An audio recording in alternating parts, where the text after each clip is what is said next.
سڵاوتان لێبێت و لە شارپرێسەوە ئەم کاتتان باش لەم دیدارە کورت و تایبەتەدا میوانداری یەکێک لە میراتەکانی ئەدەبیاتی کوردیم کردووە بەڕێز هەڵۆ شێرکۆبێکەس ئەو هەم خۆی وەک شاعیر هەم باوکی هەم باپیریشی بەشێکن لە مێژووی ئەدەبیاتی کوردی دەمەوێت هەندێک لەبارەی ئەزمموی شعری خۆی و ژیانی تایبەتی هاوکات بەشێک لەو قسە و بۆ چوون و گفتوگویانەی کە لە دوای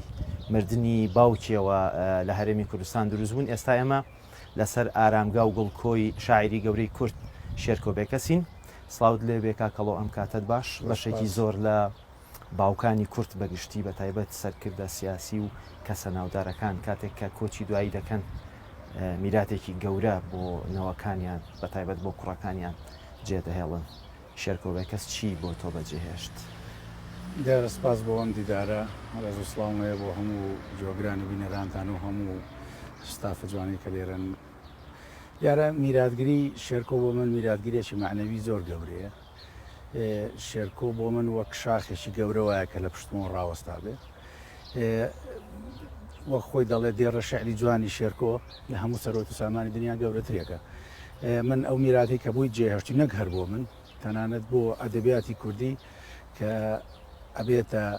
ئاسمانێکی گەورە یعنی لە دنیای ئەدەبی ئەمە و من زۆر شانازیشی پێوەکەم و هەمیشەش لەگەڵ وشە بە وشەی شارەکانیدا دەژی بەڕاستی. باش ئەزمموی شعری خۆت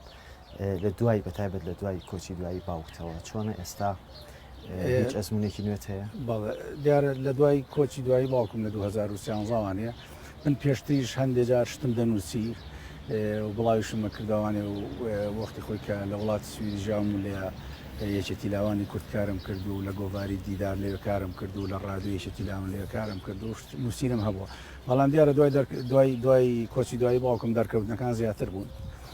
لە نووسین و بڵاوکردنەوەی کۆمەڵی لە شعری کورد و پەخشان و پەخشانی درێژۆمانە. لە ئێستاشدا جگەل لە بڵاوکردنەوەی کتێبی 100 ڕۆشتنیایی کە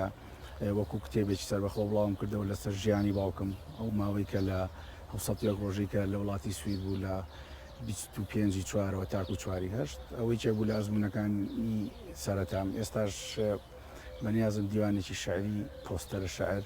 کە لە 54 کورتە شاعر پێگاتەوە بڵاوی بکەمەوە بە زمانی کوردی و ئینگلیزی یعنی شعرەکان تەرجمە کراونەتە سەر ئینگلیزی کوردیەکەشی لەم بەرەوانەیە. ڕەنگە لە ساڵیادی باوکم کە ئەم ساڵ دێتەوانێ ئەو کتێبە بڵاو بێتەوانێ بە ناوی خۆزییا باوکم ئەم شعرانەی بدیایە. ئەزمموی شعری باوکت تا چەند کاریگەر بووە لە بە تایبەت لەم بەرهەمەی دوایی کە ئێستا باسی کرد؟ هەوڵم داوە دیارە کاریگەری نەک لەسەر من لەسەر زۆربەی شاعرانی دنیا هەیە. شێرکۆ و باخێکی گەورەوە هەموو شاعرانی کە دەبێ پێیا بڕۆن پێ ئادەڕۆن. ماڵی شێرکۆ ماڵی شعر و ماڵی باخێکی گەورەیە بۆ شعر هەموو نووسەران دەبێت پێداتێت تێپەڕن. ڕەنگە بۆ من ئەزمونونەکە لە هەمویان سەختتر بێ. تۆ ئەگەر کوڕی شێرکۆ بیت و شعر بڵیت و پتێ شێرکۆ تێپەڕێنی ڕەنگە ئەمە زۆر ینی بابڵین زۆر زەحمەت بێ زۆر سەخت بێ. بەڵام بە بڕای خۆم لەم دیوانە تازەیە هەوڵم داوە کە هەندێک لەو شعرانە شعری تازەی وەکو هایکۆ ئامێز بن پۆستەرە شعرن چزانم کورتە نامە شعری چکلێتە شعر ئاوا ینی ناوێکی ئاوا هیە. هەوڵم داوە کە ڕێچکەکان ڕێچکەی خۆم بن زیاتر بەڵام گومانیشم لەوەدا نییە ینی هەر ڕەنگە تارمایی و نووسینی شێرکۆ و ڕۆحی شێرکۆ پێوە دیار بێت. باشە باوکت پێشەوەی ئێرە ببێتە دوا مەنزڵگەی و دو ئارامگەی لە دەستگای سەردەم بوو تۆ لە دوای تێپەڕبوونی ئەوەندە ساڵ بەسەر کۆچی دوایی باوکتە هیچ ئاگاداری دەستگای سەردەمی ئێستا دۆخی دەستگای سەردەم چۆنە هیچ بەدواداچوونێک سەردانێک تێ بۆ ئەوێ؟ دیارە دەستگای چاپبەخشی سەردەم وەکو خۆی ماوەتەوانێ بەڵام دیارە بەهۆی ئەو قەیرانە ئابووری و دارایی و ئەم پارودۆخە ناخۆشی کە هەیە لە کوردستان ئەوکو هەموو شوێنەکانی دیکە ڕەنگە جۆرێک لە جۆرەکان بچووبوونەوەی بەخۆی بینیوە لە کەمبوونەوەی خەڵکو و ئەوانی لەوێ کار دەکەن لەگەڵ ئەو برادرانێشە پەیوەندیم باشە بە تایبەتی مامۆستا ڕۆڤێگرت کە هاوڕێکی دێرینی باوکمە و وەکو چیرۆگلیچێکی گەورەش هەمیشە من لێ ڕوانم و هەموو ئەوانی دیکەش بە پەیوەندی ژوورە تایبەتەکەی لە سەردەم و ماڵە تایبەتەکەی خۆی بڕیار هەبوو کە بکرێتە شوێنێک وەک مۆزەخانەیەک بمێنێتەوە کاروبارەکانی چۆن بەڕێوەچن هیچ شتێک کراوە؟ ماڵەکەی بڕیار بوو کە بکرێتە مۆزەخانەیەک بەڵام تا ئێستا وەکو هەموو شتەکانی دیکە دوا دەکەوێت بڕای من دەبێ وەزارەتی ڕۆشنبیری یان ئەو شوێنانی کە پەیوەندیان بە شوێنە ئەدەبیەکانی ئێمە هەیە لە وڵاتدا ئەمانە وەرکە بگەین. هیچ بەدواداچوونێکی کردو بۆی هۆکاری دواکەوتن؟ بەڵێ بەداچوونەکەم لە هەموو سەردانەکان بەداچوونم کردو ئەم جارەش هەردێکم ئەکەیتە سەر ئەوەی کە دیارە بارودۆخی ئابووری هیچەکە لەو تەنگەژانەی کە دێتە بەردەم ئەم کارە، بەڵام هەر بەردەوام لەسەر خەتم لەگەڵیاندا بزانم ئەم جارە هەندێک بەڵێنیکیانداوە چی لێبێ. لە چەند ساڵی ڕابردوودا دیدارێکت هەبووە لەگەڵ مام جەلال، هیچ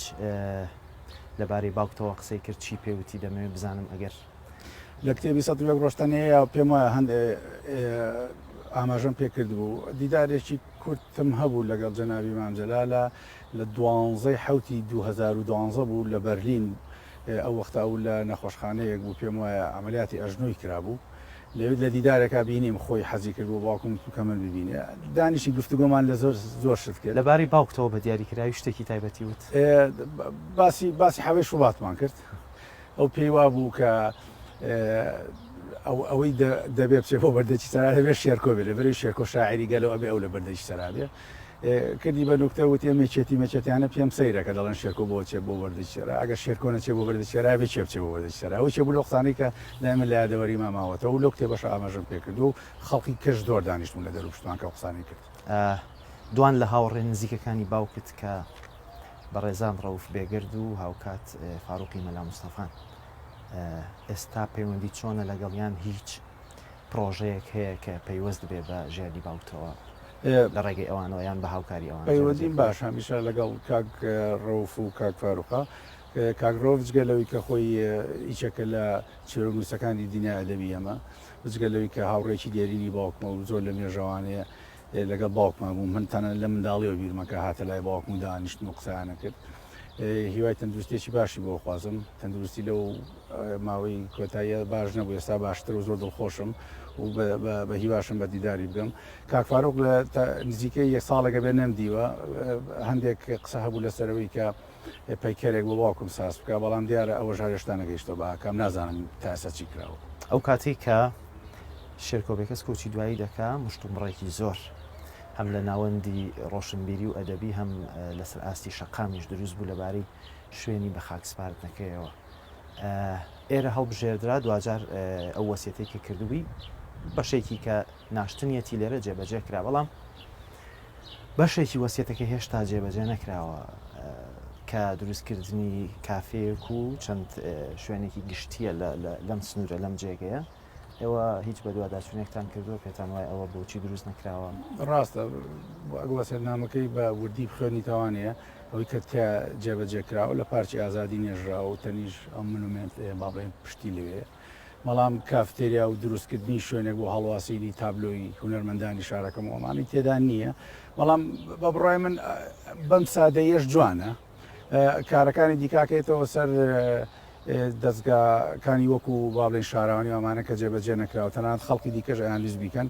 بەڵام خۆشەکە ئەوەیە کە لە پارچی ئازادی نێژراوە ئەمەش وەکو ناسنامەی هەموو شارێکی دیکە و هەموو باخێکی کە لە وڵاتانی دیکەی دنیاشا نووسەر و شاعرە گەورەکانیان لەم جۆرە هەنیان ئێمە شتێکی نوێ نییە کە بۆ خەڵکی سلێمانی وابزان ئەمە یەکەم کاراکرێت زۆر لە زۆر بە وڵاتەکانی دنیای وەکو ئەڵمانیا و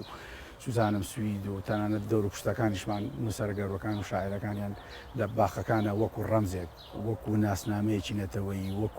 وەکو هەبوونێک لە ناو ئەم سروشتە وجودی هەیە لە زۆربەی شوێنەکانی دنیا بەڵام ڕاستە ئەمە بە هەمووی جێبەجێ نەکراوە بەڵام هەر دڵخۆشم کە ئەمە کراوە بە شێوەیەک لە شێوەکان ئەم سادەیەشی ڕەنە جوانتر بێت لەوەی کە هەندێک شتی زیاتری بۆ بکرێت. کاتی خۆی کە دەستگای سەردەم بنیاد نەرا دروست کرا ڕەحمەتی باوکت پشکی گەورەی بەرکەوت لە سەرپێخستنی لە دروستکردنی و لە بەرەوە پێشبردننیدا قسە هەبوو لەبارەیەوەی کە دەستگاکە بە کاملی بە بینا و بە هەموو پێکاتەکانیەوە بە ناوی باوکتەوە کراوە بەڵام ئەو ڕەتی کردوێتەوە و خستوێتە سەر حکوومەت ئەمە وردەکاریەکەی چۆنە ئەمەوێ هەندێک زانیاریم لەوبارەیەوە بیتێ؟ ڕاستە لە دابەزانی دەستگای چاپ پەخشی سەردەمە وەختەکە کراوە من ڕەنگە یەکەم جار بێت لە چاپێکەوتنێکە باسی بکەم هەموو ئەو دەستنووسە بچووکانم کە لا ماوە کە بۆی هاتووە بۆی نووسراوە بە تایبەتی لەلایەن خوارێ خۆشی جەنابی مام جەلالەوە کە ئەم دەستگای بکرێ بە ناوی ئەوە کاغەزەکانم هەمووی ماوە بەس بڵاو نەکراوەتەوە بەس ئەو ڕەتی کردوێتەوە کە ناوێت ئەوە بە ناوی شخصی خۆی بێت دەیە بخرێتەوە سەر دەستگای سەردەم وەکو دەستگا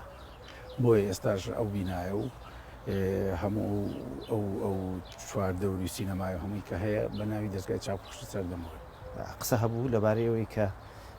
کۆی ئەزمموی شعری و بەرهەمە شعریەکانی باوکت بە ئەلکترۆنی دەکرێتە ناو ئەپلیکیشنێکەوە ئەوە چۆنە ئەو پرۆژەیە؟ ئەو ئەپلیکیشنە کە خۆی هێشتا مابوو لە ژیانە کۆنتراکتێکی نووسی بوو لەگەڵ برای هونەرمەند کاک جەلالی وەزیریە دیارە ئەو بەرنامەیە کراوە زۆربەی کتێبەکانی لە ئەپلیکیشنەکە هەیە بە ناوی شێرکۆڵێکەس باز ئەو ئەپلیکیشنی تا لە ژێر کارەیە بۆ زیاترکردنی کتێبەکانی کەی بۆی زیاتر بێت دەنا ئەپلیکیشنەکە هەیە ئەتوانم دوایی پیشانت بدەم ینی تاوە بۆ بەرنامەیە زیاتر لە سەتانەوەتی کارەکانی. زۆر باشە شتێک کە دەرفەت نەبوو بەیان ویستی بێتت بیڵی من فرسەکەم زۆر سپاسدانەکەم بۆ کە ئەرکتان کێشاوە من لەسا لە کوردستان و حەزەکەم ناوبەنا ئەو شتانەی کە لەسەر شێرکۆ هەیە هەست پرسیارێک هەبێ متوانم وەڵامی بدەمەوانێ بەڵام بۆ من جێگای خۆشحاڵیە کە بتوانم زیاتر لەسەر ئەزمموی شێرکۆ و لەسەر شعری شێرکۆ بە تایبەتی لەو لە داهاتووشدا بۆ یادەکەی ڕەنگە هەندێک بیرۆکە هەبێ بتوانین فستیڤالێکی شعری ساز بکەین و هەندێک لە نووسەرانی گەورەیکەی دنیای غەیرە کورد داوەتی ئەو بەرنامەیە بکەین ئەگەر ڕێکارە تەندروستیەکان و ئابوووریەکان ما بڵێن یاوەرد بێت. زۆر باشان وەیە ئێستا کە دێنن هەستی خۆتم پێ بڵێ لەسەر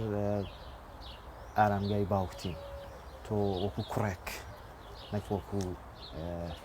متابعایەکی شێرکۆ وەکو کوڕێک هەستە چۆنە ئێستا لێرەیت؟ دیارە هەمیشە کە دێم بۆ ئێرە دوو هەستی جیاوازم هەستێکم کە دێم لەسەر گوڵکۆی شاعرێکی گەورەی نەتەوەی ئەوەستم ئەگەر بە چاوی کوڕی سێری نەکەم بە چاوی خوێنەرێک بە چاوی شعر دۆستێک بە چاوی شعر ناسێک هەمیشە شانازی دەکەم کە لێرە لەناو ئەم سروشتە جوانە لەناو ئەم باخە لەسەر گوڵکۆی شاعرێکی گەورە ئاوەستم وەچی کەس دیارە وەکو کوڕ و باوک هەمیشە کە ئەبینم باوکم لێرەدا ڕاکشاوە قەت بڕۆ ناکەم کە ئەم لە ژێر خاکا بێ و هەمیشەوە هەستەکەم لە سەفەرێکی ئەبەدی و دوایی ڕەنە دوورتر بگەڕێتەوانی هەستێکی سەیرە دوولایەنەی بەڕاست. زۆر سپاس بەڕێز هەڵۆ شێرکۆ کەسمان دومان کردی سپاس بینەرانی بەڕێز ئێوەش هەر شاد بن کاتێکی خۆش خواتان لەگەڵ بێت.